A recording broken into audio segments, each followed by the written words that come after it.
Señores, paso algunos reportes de lluvias que nos están acercando los oyentes. Y acá está por cerca de... Mientras acá se puso muy negro, ¿no? Se está poniendo oscurísimo. En Mercedes, la capital de Soriano, llueve lindo hace más de media hora. Qué bueno. Eso es una muy buena noticia. Y también nos cuentan que en Paysandú, en particular, está diluviando. Eso, Rosana no va a quedar contenta con eso, porque ella quiere lluvia en el este. Está bien que diluvie en Paysandú, pero que pare después del mediodía. ¿Saben por qué? Porque Dolores Moreira, la entrevistada de hace un rato, esta joven de 16 años que obtuvo la medalla de plata en los Panamericanos de Toronto en vela, en láser radial, está saliendo para allá, para su ciudad, al mediodía justamente, y piensa llegar, por lo que me contaba, sobre las 4 de la tarde, hora en la que se está preparando una caravana para recibirla. Me parece muy... no aflojan ni abajo del agua los anduceros. Además, si cualquier dificultad se embarca y llega en tiempo. Claro. Va a ser una marcha, igual. Va a llegar en bote. va a ser una caravana por el río. Pueden hacer una caravana por el río y listo. Con vela. Bueno, pero va a ser un momento muy lindo para ella, seguramente, ¿no? Ya se está preparando, porque es una emoción más que se le agrega a todas las que ha tenido estos días. Entre las cuales seguramente figura la serie de fotos que se sacó acá con ustedes.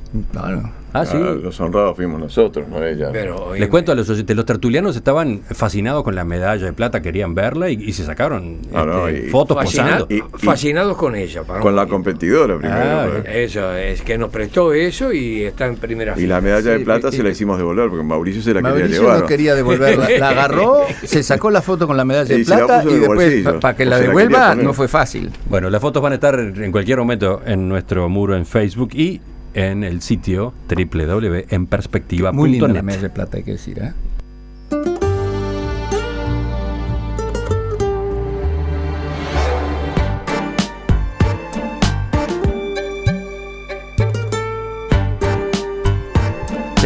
Seguimos en la mesa de este viernes 31 de julio del año 2015. Seguimos con Juan Grompone, Mauricio Rosenkopf, Gonzalo Pérez del Castillo y Alejandro Aval. Seguimos ahora para levantar el guante que hace una semana lanzaba en esta misma mesa Juan Grompone. Una discusión que él proponía. ¿Recuerdan cómo era que lo planteaba? Y yo quiero referirme al descubrimiento de un nuevo planeta extrasolar, ¿no? Aunque parezca mentira, se conocen cientos de planetas extrasolares ya, y es una búsqueda apasionante de los astrónomos del presente. Pero yo quiero referirme a por qué es una búsqueda apasionante. Yo creo que esto es muy bueno, el problema de los planetas extrasolares es muy bueno para la filosofía y para la teología. Es decir, la búsqueda de vida en el universo resolvería un problema bastante serio, ¿no? O por lo menos plantearía de otra manera un problema bastante serio. Porque supongamos que no haya vida en el universo. Si no hay vida en el universo, entonces no tenemos más remedio que creer que la Tierra es una creación de un Dios que nos dedicó a nosotros ese milagro, ¿no? Pero en cambio, si hay vida en el universo en todas partes, nosotros los materialistas vamos a descansar diciendo, menos mal, es un fenómeno natural y no necesitamos de ese señor. Juan, antes de que larguen los demás, ¿vas a agregar algo? Yo quiero repetir nuevamente que la existencia de vida fuera de la Tierra significa que es un fenómeno natural y por lo tanto no invalida nada la existencia de Dios. Es decir, porque digamos las leyes naturales de algún lugar salieron, es decir, que el argumento de Teilhard de Chardin es las leyes naturales son la expresión de la creación de Dios. Es decir, lo único que hace es desplazar el problema de la creación a yo hice las cosas a yo hice las leyes, ¿no? Es decir, de modo que no invalida la existencia de vida extraterrestre. En todo caso, le plantea problemas a la teología, cómo sería ese Dios que es mucho más amplio que el Dios para la Tierra, ¿no? Ajá. Pero lo que sí pasa es al revés. Si no hay vida en ninguna parte, entonces sí, eso muestra la existencia de Dios, no cabe duda. ¿Sí? Claro. Si no hay vida en ninguna parte, entonces somos la excepción en el universo. ¿Por qué? Yo creo entonces que ese es el tema, ¿no? Gonzalo, a ti te encantó el tema. Sí, no, me resulta, me había encantado antes, pero me encanta mucho más ahora. esta afirmación de no haber vida en el resto del universo muestra la existencia de Dios. Habría que empezar por acá. Sin duda, todas las civilizaciones, el dios Amón en Egipto, Zeus de los griegos, Júpiter en Roma, el sol inca, la Pachamama de los aymaras, todas las civilizaciones tuvieron necesidad de tener un dios, ¿no? Con lo cual uno podría llegar a la conclusión de decir, bueno, muy bien, los dioses existieron, porque revisando la historia, la presencia de Dios siempre está ahí. Ahora, una cosa muy distinta es decir que ese Dios existe, como parecería estar diciendo ahora Juan, y que ese Dios es un elemento, llamémoslo, personal, activo, responsable de la creación. ¿Entendés? Es decir, desde mi punto de vista, se puede decir, sí, los dioses existen, porque todas las civilizaciones los crearon, y no se puede negar que es así. Ahora, hay muchas cosas que existen porque todas las civilizaciones los crearon, y eso no quiere decir que eso tenga una vida propia. No sé si me entienden. Es decir, si nosotros encontráramos otro planeta que tenga vida y vida pensante, es decir, no bacterias o virus o algas, seguramente esa otra civilización, si es pensante, habrá creado su propio Dios, porque parece ser una necesidad de las civilizaciones. Yo recuerdo un soneto Cervantes, entre la primera y la segunda parte del Quijote pasaron 10 años, y en la introducción de la segunda parte pone algunos comentarios y un soneto, y uno es un diálogo entre Babieca y Rocinante, ¿no? Los caballos de... Entonces, una frase dice: metafísico estáis, es que no como. Yo me voy a referir a algo que de alguna manera siento que tiene infinita más capacidad que uno para expresarlo, y es una entrevista que le hacen a Einstein en los días en que todavía no se había exilado, y los domingos de mañana iba a tocar en Berlín el violín a una sinagoga, y le preguntan, a raíz de eso, le preguntan, ¿usted es religioso? Y él responde: profundamente religioso, pero no creo en ninguna de las religiones reveladas. Eso sí, creo que hay demasiada armonía en el espacio para que sea obra de la casualidad. Pienso de alguna manera que hay mucha sabiduría, mucha meditación y mucho conocimiento detrás de esto, y que de alguna manera expresa esa sensación que a nivel de la feria dice, no sé, pero algo hay. Y cierro esto con el negro Coto, que en avanzado estado en el barrio, en un trasnoche iba gritando por la vereda: tírame un centro, Dios, tírame un centro. Nunca me tiraste un centro. Alejandro. El tema está realmente muy bueno. Yo, en lo personal, me lo he planteado más de una vez. Tengo una tía que es bastante mayor, pero está excelentemente bien. Tiene 93 años y no maneja porque no la dejan los hijos, pero se comunica con WhatsApp continuamente, y en este momento debe estar oyendo el programa porque siempre oye a Emiliano, así que le mandamos un saludo. Como decía, y estando vos con más razón. Como decía, un saludo para la familia. Bueno, un saludo para mi tía Nancy. Bueno, pero volviendo al tema, lo he conversado con ella hace ya cosa de un año, bastante, ¿no?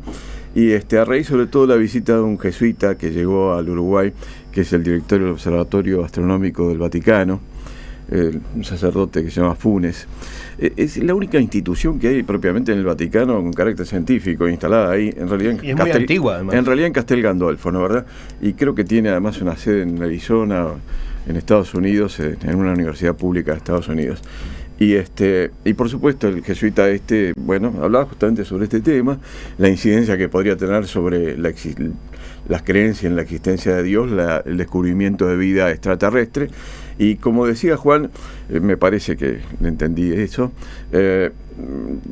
realmente, sobre todo plantearía un problema para las religiones que creen en el libro, ¿no? Es decir, en particular para las religiones que creen en el libro, cristianismo, el judaísmo y la religión del Islam, ¿no, verdad?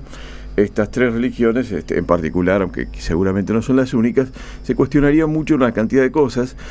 Pero yo me acordaba, y también lo hablaba con mi tía, del problema de que se planteó en el siglo XVI, cuando los europeos llegaron a América, y se cuestionaron durante decenios. Y yo no quiero ahora ponerme a hablar como un especialista. Ana capaz hubiera estado en la mesa, hubiera podido hablar con más propiedad de esto, pero se planteaba el problema de si los indígenas tenían alma, y si eran seres que podían ser considerados también hijos de Dios, y etcétera.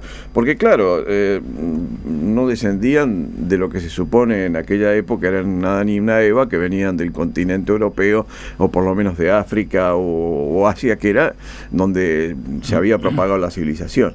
Y resulta que los indígenas aparecían por otro lado como si hubieran nacido por su cuenta. Bueno, sí, en fin, y se plantearon... Pero tenían sus dioses.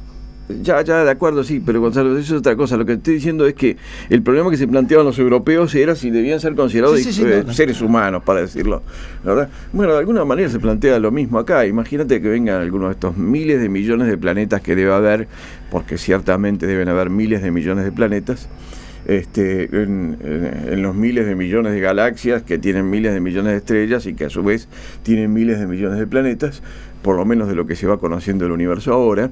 En alguno tiene que haber algo. Es casi imposible imaginar que no pueda haber alguna forma de vida, y por supuesto alguna forma de vida inteligente en varios de estos lugares.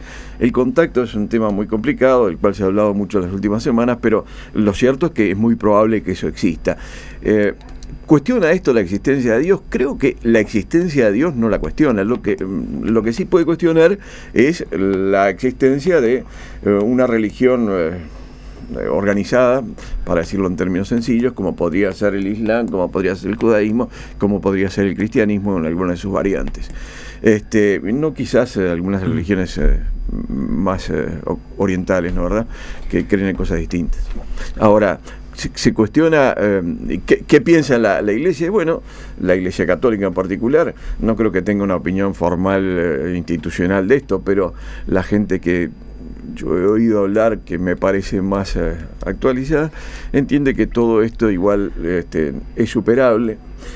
Supongo que de la misma manera que fue superable los problemas que se generaron cuando apareció con fuerza la teoría de la evolución, que hoy es, por lo menos por la Iglesia Católica, digamos que es aceptada como algo absolutamente cierto e indiscutible. Hay mensajes de los oyentes. Por ejemplo, el de María, que dice: los católicos creemos que Dios es creador de todo el universo, por lo cual, si hay vida en otro lado, fue creada por Dios, no hay contraposición. O Nelson, de Colonia Valdense, que dice que un Dios todopoderoso sí puede crear vida de una piedra, entonces puede crear vida en donde quiera. Sí, por eso yo sostengo que la aparición de vida extraterrestre no cambiaría, obligaría a reacondicionar un poco la teología, pero no cambia nada de fondo. Lo que cambia es lo contrario, la no existencia, eso es lo que cambia. ¿A ti te parece importante poner el acento en qué ocurre si sigue no se encuentra, sin encontrarse vida en otros puntos del universo? Siglos y no se encuentra. Es que es imposible, Juan. Seguro, es una picardía, porque seguro, es la extensión que tiene, siempre va a quedar espacio por detectar, y acá todavía no se ha detectado nada. Pero hay una cosa que me parece... ¿Cómo haríamos para recorrer todo el universo, Juan? No, yo digo que en realidad estamos explorando el universo. La pregunta es imposible de contestar, ¿no? Estamos explorando el universo desde la época, prácticamente desde el siglo XX, es decir, no hace ni siquiera un siglo que estemos buscando vida extraterrestre. De modo que tenemos para varios siglos por delante antes de empezar a sospechar de que no hay. Ahora, yo quisiera mencionar el argumento de Einstein que mencionó el ruso. Es decir, el hecho de que el universo tenga armonía no es una cuestión difícil de explicar. Es decir, nosotros somos partes del universo. Y como ya lo dijo Bertolt Brecht, es decir, en un diálogo de la vida de Galilei, que es una obra fantástica desde el punto de vista conceptual, filosófico, hay una discusión entre un teólogo y Galilei, que entonces le dice: ¿por qué los planetas, en lugar de moverse como tú dices, no se mueven haciendo un zigzag cualquiera? Dice, pues entonces dice, porque entonces nuestro pensamiento también seguiría ese zigzag y lo veríamos como simple, ¿no? Es decir, no hay que olvidarse que nuestro cerebro forma parte del universo y que vemos armonía porque somos parte de eso, ¿no? Yo creo que el tema de la existencia de Dios o no no entra en cuestión por el avance de la astronomía. No. Y pienso además que todas las culturas han necesitado colocar a alguien por encima de la vida terrena para establecer leyes, ética, el código de Hammurabi, la ley de Moisés, y pienso que eso mantiene una vigencia y está además esa necesidad de perdurabilidad que en última instancia tiene el individuo. Y además la teología siempre tiene respuestas. Leí no hace mucho que cuando estaba cuestionado cómo en la Biblia, en el Antiguo Testamento, en Génesis, no figura la desaparición de los grandes saurios, finalmente encontraron una respuesta teológica que es muy ingeniosa, o de pronto es cierta, y es que la puerta que abrió Noé en su arca era de un tamaño tal donde los saurios no podían entrar. Entonces ahí resolvieron el asunto. Esa respuesta teológica es un invento tuyo, como suele ocurrir, pero bueno. Advertencia a los oyentes. En las tertulias donde está el ruso, tomen sus afirmaciones con pinzas. Deberíamos ponerla siempre antes de empezar, ¿no? Esa aclaración. Sí. Y yo puedo acotar, sos grande, Emiliano. En perspectiva no se hace responsable por los dichos Gonzalo. De yo quería volver al significado de la palabra existir, porque me parece que esto es el quid del asunto. Y voy a tomar un ejemplo futbolístico del centro que le levantaron al negro Toto, ese, voy a decir, para ver si resulta más claro. Yo pregunto, ¿la garra charrúa existe o no existe? Tiene que existir, porque mis abuelos me hablaban de la garra charrúa, mis padres, yo con mis compañeros en el fútbol, a mis hijos, a mis nietos, le hablamos de la garra charrúa. Pero la garra charrúa existe. ¿Como una peculiaridad anímica de los jugadores de fútbol de Uruguay? No, ¿qué? La garra charrúa, ¿existe o no existe? Existe. Ahora, ¿qué es la garra charrúa? ¿Dónde está? ¿Qué es? Es un estado de ánimo que tienen los seres humanos, en este caso los uruguayos, dentro de sí. Punto. No está activa en ningún lugar, no juzga, no penaliza, no critica, no castiga, no premia. Está ahí. Entonces, cuando vos decís, ¿por qué Dios siempre pudo sobrevivir a Galileo, a Copérnico, a Darwin? Porque es algo que está siempre puede ir y refugiarse en ese éter. Ahora, el problema es cuando, como se estaba planteando aquí, vos decís, ese Dios es activo y creó el universo y creó la armonía. Eso es distinto. Entonces entramos en otro tema. Pero ¿entendés lo que quiero decir con esto de si existe o no existe? Es muy difícil decir que Dios no existe, porque existió en todas las civilizaciones. No lo puedes negar como no puedes negar que existió Aristóteles o Platón o Galileo. Existieron. Y los dioses, lamentablemente a veces, crearon muchos problemas en las civilizaciones. Entonces no se puede decir no existen. ¿Entendés lo que quiero decir? Seguro. ¿Te gustó el diálogo con Mauricio? Le preguntaba a Mauricio si le pregunto a Mauricio porque hizo el pero Juan, que le levantó un no, porque yo tengo mis contactos, por eso pregunto. Juan. Bueno, yo creo que hay una diferencia entre Aristóteles y Dios, ¿no? Es decir, la existencia de uno y de otro son distintas, ¿no? Es decir, que se plantean, las obras de Aristóteles existen, hay registros históricos sobre el tema, están sus alumnos, por ejemplo Alejandro Magno, el que tenía como caballo Bucéfalo, el del diálogo. Bucéfalo, sí. De modo que hay distinta evidencia sobre la existencia de Aristóteles respecto a la existencia de Dios, ¿no? Es decir, y sobre todo la existencia de que hay muchos dioses posibles, de Zeus, además, en ese caso. Hay muchos dioses posibles y que no son compatibles, es decir, el dios de los musulmanes, ni siquiera hay un solo dios de los musulmanes, hay como media docena de dioses de visiones de los dioses musulmanes, hay también varias visiones del dios cristiano, en fin. Pero visiones, pero todas son único dios. Son parecidas. Todos son lo único único, que coinciden es que es único. Mira, que es único y que es el mío. Es el mío, sí. Breve, Mauricio. No sé, vos cortá nomás. Hay un texto de un jesuita o franciscano que fue a Oriente y No es lo llegó mismo. hasta los mongoles, al reino de los mongoles. Entonces, iba con otro, llegó él solo.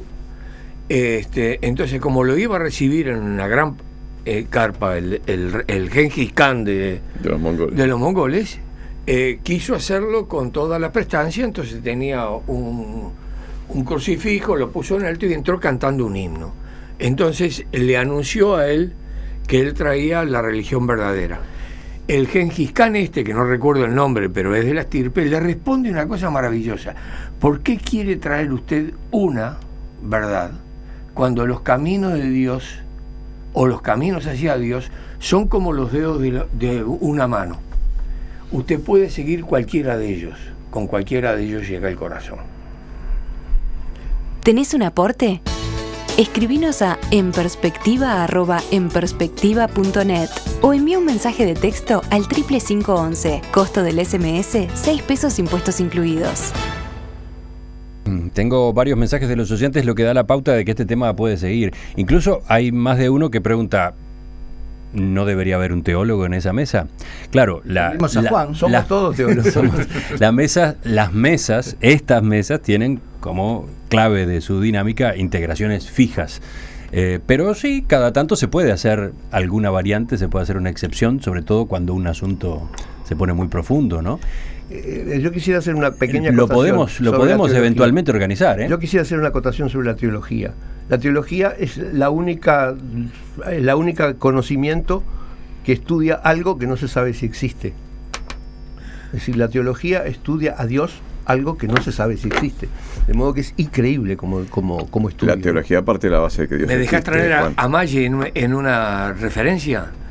En el verano habíamos pensado proponerte una sesión, una mesa con Sturla, que podía ser también en la catedral, sobre este tema, recordando cuando hicimos con el gran rabino de Jerusalén aquella conferencia telefónica a propósito de los hallazgos de los manuscritos del Mar Muerto. Y Dios con todos. Bueno, sí, esa era una idea que usted se estaba manejando para el Viernes Santo. Lo que pasa es que terminamos saliendo al aire con esta temporada 2015 de En Perspectiva después de aquella fecha, ¿no? Así que bueno, esa posibilidad la dejamos latente. En todo caso, después les cuento algunos mensajes más que llegaron de los oyentes enseguida.